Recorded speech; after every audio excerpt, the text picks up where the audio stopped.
to the Paddock paper review this morning. Today we're going to be looking at all the papers, the stories from the papers, everything that's going on, everything you'd expect. Of course, we're starting with the Daily Mirror. Their back page, they're going for Pogba, yours for £150 million. This is, of course, talking about the potential transfer of Paul Pogba to Real Madrid. It says here, this one's by David McConnell, like I said, from the Mirror. Manchester United are ready to dig their heels in and hold out for at least £150 million for Paul Pogba this summer. It's a sort of continuing one, a rumour, a sort of a theme this summer of United selling all their best players, or supposedly selling all their best players. Pogba's been linked with Madrid pretty much, even when he was at Juventus, I think he was linked with Madrid, and he's been linked with him his whole career, basically. I would guess he's another one of those players that would like to play at Madrid at some point. But yeah, basically they're saying that Real Madrid are leading the chase for Paul Pogba, who has become disillusioned with life at United. The Spanish Giants are ready to launch a bid of around £135 million for the World Cup winner, but United, who yesterday signed Swansea winger Daniel James, who we'll come to in a little bit, for £80 million, want at least £150 million for Paul Pogba. It says there that Real Madrid will try and finance their bid by selling up to 10 players, including Wales international Gareth Bale. Presumably to Man United, because I don't know who else is going to be able to either pay his wages or pay any sort of signing fee. Not that I would necessarily want Bale at United. The Pogba one then, it's kind of a... To me, it doesn't really make sense, personally, this summer for us to sell Pogba, even from my personal opinion of whether I want him to stay or not. Just from a business and a club standpoint, he's our talisman in terms of on the pitch. He's by far our best player when he's on form. That was proven last season. Obviously, he got a lot of stick when we weren't playing so well. But when he's got 13 goals and or 17 goals and 13 assists or something like that, certainly double digits for both. He's our top scorer, top assister. I think he created the most chances, all of that sort of stuff that you'd expect from a creative player. The idea of us selling him, De Gea, who seems like he might well be on the way out, either this season for some sort of fee or next season on a free. And of course, Lukaku's coming out yesterday, as we mentioned at Paddock, saying how Conte is the best manager in the world. He'd love a move to Italy at some point. All this stuff. They aren't the words of someone who's staying at Man United. So let's say with almost certainty that Lukaku's going to be leaving. Because how does he walk in the dressing room next season? Look at Solskjaer after saying that someone else who probably isn't even the best manager in the world, let's not forget. Conte is a good manager and he's won a lot. What he did at Chelsea was excellent. He won the league with Juventus, who I could have won the league with Juventus. Well, they probably couldn't. But, any top manager could have won the league with Juventus. To say that he's the best manager in the world are the words of someone that is going to be playing for him next season rather than just someone who happens to think he's the best manager in the world, because I'm not quite sure how you make that jump there, really. But selling all three of those in one summer, whether you want to push youth or not, you can't only have youth. You can't only have these young, slightly more inexpensive transfers. You have to have some established names, some world-class players.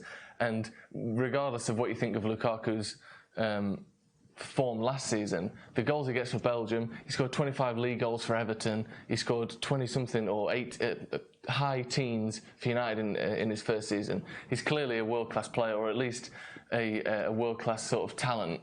Whether he's right for our system, maybe he isn't. But we can't. I don't think selling all three of those is wise, even for £150 million. Who do you buy in with that money? There's talk of people like Ndombele at Lyon, who seems like he is in discussions with Spurs. Again, that's mentioned in the Daily Mail today. Who else? Those top midfield targets. Who are the best midfielders in the world? Who are we going to replace Pogba with? I don't think there is anyone, regardless of how much we get for Pogba, that we can replace him with that will do the job that he can do. So we'll have to wait and see on that one. Obviously, it seems as though things are still slightly up in the air with transfers, with who's doing what at the club, the structure, the hierarchy. That brings us on to our second story. In the MEN today, this one's Liam Corliss. He says that Reds fans favour Rio in race for lead role, which is a bit of a tongue twister, but I got through it pretty easily, actually. And this is basically saying that 69% of supporters want Rio Ferdinand as the technical director of United. According to a poll that the Evening News conducted yesterday, I would guess, 69% of them voted in favour of Ferdinand being appointed, with 31% voting against his return. It must be said as well, though, that this poll was conducted on the back of an article and some comments that came out from Ferdinand. So it wasn't a completely sort of blind poll. It was based on an article that was already had people interested in Ferdinand, people who wanted to read those quotes. So maybe those stats are slightly skewed in favour of him. Either way, I think it's one of those positions that we've been promised for 6 months some sort of movement on this now. There was rumours when was it? It was around last Christmas, like a year ago Christmas, that there was Mourinho wasn't happy with the idea that we wanted to get a sporting director in. So supposedly we've been looking at or interested in getting a sporting director for around 18 months now. Why hasn't that happened? It seems as though that every time you hear about it, when Mourinho was first sacked and we got Solskjaer in, the talk was all of these, that Monkey, or I don't know how to pronounce it, who's the sporting director at Roma or something there. There's all these people that have had experience as a sporting director that control the transfers, that control the scouting, that actually control the things that you would think a sporting director would control. They were the initial candidates. Then as the time's gone on, it's slowly gone to people who, they've got a bit of experience. People like, let's talk maybe Van der Sar, someone like that, who hasn't got the experience on a long-term basis, but he's doing it at Ajax and they're playing very well. That was the next sort of wave of candidate, that type of profile. And then now, the profile is ex-players, Rio Ferdinand, who else was mentioned? Darren Fletcher was mentioned. It's players that have got no experience in this kind of role, that seem as though they're just a bit of a fan favourite, get someone in, as everyone said, as basically a scapegoat for Woodward, who doesn't want to lose the control that he has, which obviously that's just my opinion, and that's not necessarily the case. But it certainly seems as though this role is being watered down by the day. Again, I don't really know what Rio Ferdinand knows about getting transfers in, about the policies and the structures of a club like Manchester United. Obviously, he knows it from the position of a player, but in terms of the business side of things, I don't necessarily know if he's the right man. Obviously, 69% of the people that took part in this poll think he is. Ferdinand, the quotes that this poll was a reaction to from Ferdinand were, I don't think it's been outlined at Man United in terms of what's the job and this is the description. I think there's a lot to talk about within that. To be fair to Man United, in that kind of role, the responsibility that comes with that, you can't lie and say that's not a turn on. So obviously, if he's been in these talks that he's supposedly been in talks with, surely he would know what the role is. Surely he would know that when he says there's a lot to talk about within that, that's not his decision, is it? When you apply for a job, you don't go to the job and say, thank you for, I'd like to be a paper boy, but actually what I'm going to do, I'm going to run the whole shop instead. I'm going to do that. I think he's going to be, or whoever gets this technical director job, there'll be a bit of leeway, a bit of talk about what the job entails, but basically you're being told what your job is. So I'm not sure exactly what he thinks he's going to be able to change there.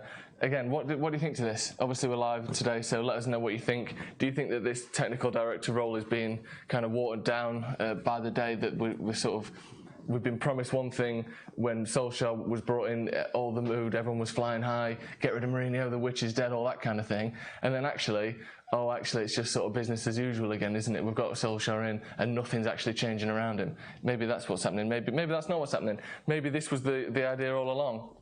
And it just seems like this because when there's change at the club, you get all these high-flying ideas about what could potentially happen. And really, a club the size of United takes a long time to change, takes a long time to turn around. So maybe we're overreacting as fans. Let us know what you think in the comments. And finally, we've got Dan James. The signing was official yesterday. We've got some quotes and stuff from him. He was saying yesterday that this is one of the best days of my life and a challenge I really look forward to. The Premier League is the best league in the world, and Manchester United is the perfect place for me to continue my development as a player. This is an incredibly proud moment for me and my family, but it's tinged with sadness that my father isn't able to share this experience. Obviously, his father passing away 2 or 3 weeks ago, which obviously is very sad for him. But it's nice, I think. It's nice for him, obviously. It's good for the club. It's good that we're getting signings in. But again, is he the man to turn things around, or is he a sort of a puzzle in what seems to be an ever-growing jigsaw, a piece in what seems to be growing in an ever-growing jigsaw puzzle at United? I'm not sure, really. Obviously, we have your reaction to the James signing there. And finally, actually, one last bit of news. I said finally before, but I didn't mean it. I was only joking. Actually, our last bit of news today. The fixture list for the 1920, well, the 2019-20, not the 1920 fixture list has been released. Some notable United fixtures: Chelsea at home on the opening day on the 11th of August. We've then. It's kind of a when you're looking for the big games, obviously the games against the top six. They are spread out in a way that you would like. So we've got Chelsea at the start of August, then we've got Arsenal in September, the end of September, Liverpool in October, then we've got November, no games against the top six. Then it gets a bit tricky. We've got Tottenham at home and City away in back-to-back games at the start of December. Then the Christmas period, those tricky games ends with an away trip to Arsenal, which of course the team's going to be tired at that point. Might be a difficult game that we do sort of. Well, actually, no, we do tend to win at the Emirates, but obviously last time we went there, we did lose to Arsenal, and then we've got Liverpool 2 weeks after that Arsenal game. So there's a little tricky little cluster in January, and then it's Chelsea away in February, and then again, like we did in December, we've got City and Tottenham in the same week in March. And then after the 14th of March, which is the Tottenham away game, there are no games against the top six for the rest of the season, with the final 3 games in May being Crystal Palace away, West Ham at home, and Leicester away, which is obviously a tricky one. Leicester can turn up on the day, can't they? Everyone knows that. But in terms of what you'd hope for a fixture list, we know we have to play everyone twice. There's never going to be any surprises in that. But to have the last, 8 games, the last 8 games of the season, not against any of the other top 6 teams. If we're pushing for top 4, if we're pushing for, who knows, maybe trophies outside of maybe we're still in the FA Cup, something like that, to be able to take our focus and spread it across all platforms that we could be fighting for at that time of the season, those slightly easier fixtures maybe could be a very nice thing. Let's just have a quick look in the comments, see what everyone is saying. We've got Scott Ferguson saying Yuri Tielemans is the man for Manchester United. Maybe he could replace Paul Pogba in the midfield there. Again, he's not necessarily the same type of player, but Tielemans from Leicester, it does seem to be a fan favourite. It's certainly a fan favourite at Leicester, so maybe he could be someone that we're looking at as well. That's going to be it for today. Tune in as well tomorrow. We'll be back again with another paper review. Thank you very much for joining us, and we'll see you next time.